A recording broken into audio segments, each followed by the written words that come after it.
সরকার বিরোধী বিক্ষোভে যখন উত্তাল ইরান, ঠিক সেই মুহূর্তে ছড়িয়ে পড়েছে ইরানের সর্বোচ্চ নেতা আয়াতুল্লাহ আলী খামেনি নাকি দেশ ছাড়ার প্রস্তুতি নিচ্ছেন, আর গিয়ে নাকি উঠবেন পুতিনের দেশে। তবে এই দাবি আবার সম্পূর্ণ প্রত্যাখ্যান করেছে ভারতে অবস্থিত ইরানি দূতাবাস।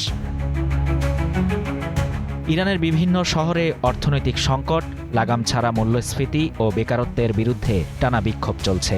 রাস্তায় নামা মানুষজন সরকারের বিরুদ্ধে ক্ষোভ উগরে দিচ্ছেন। এমন পরিস্থিতির মধ্যে একটি আন্তর্জাতিক গণমাধ্যমে দাবি করা হয় ৮৬ বছর বয়সী খামেনি পরিস্থিতি নিয়ন্ত্রণের বাইরে চলে গেলে পরিবারসহ দেশ ছাড়তে পারেন। প্রতিবেদনে বলা হয়, নিরাপত্তা বাহিনী বা সেনাবাহিনী যদি সরকারের নির্দেশ মানতে অস্বীকৃতি জানায়, তবে খামেনি পরিবারের প্রায় ২০ জন ঘনিষ্ঠ সদস্যকে নিয়ে দেশ ছাড়তে পারেন। সম্ভাব্য গন্তব্য হিসেবে রাশিয়ার রাজধানী মস্কোর নামও উঠে আসে। এমনকি বিদেশে তার সম্পদ থাকার কথাও বলা হয়। এক্সট্রিম মশার কয়েল প্ল্যান্ট ফাইবার দিয়ে তৈরি, ডেঙ্গু, চিকুনগুনিয়া বাহি সহ যে কোনো মশার বিরুদ্ধে দেয় এক্সট্রিম সুরক্ষা। তবে এসব দাবি জোরালোভাবে প্রত্যাখ্যান করেছে ভারতে অবস্থিত ইরানি দূতাবাস। এক বিবৃতিতে দূতাবাস জানায়, খামেনির দেশ ত্যাগের খবর সম্পূর্ণ মিথ্যা, ভিত্তিহীন এবং বিভ্রান্তিকর।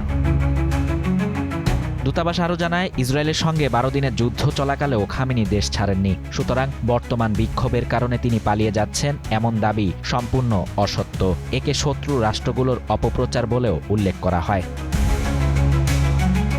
এদিকে এনডিটিভিকে দেয়া সাক্ষাৎকারে কয়েকজন ইরানি নাগরিক স্বীকার করেছেন, মূল্যস্ফীতি বড় সমস্যা হলেও তারা খামেনির বিরোধী নন। তাদের দাবি, খামেনি বিরোধী আন্দোলনের পেছনে রয়েছে বিদেশি শক্তি ও সাবেক শাহের সমর্থকরা।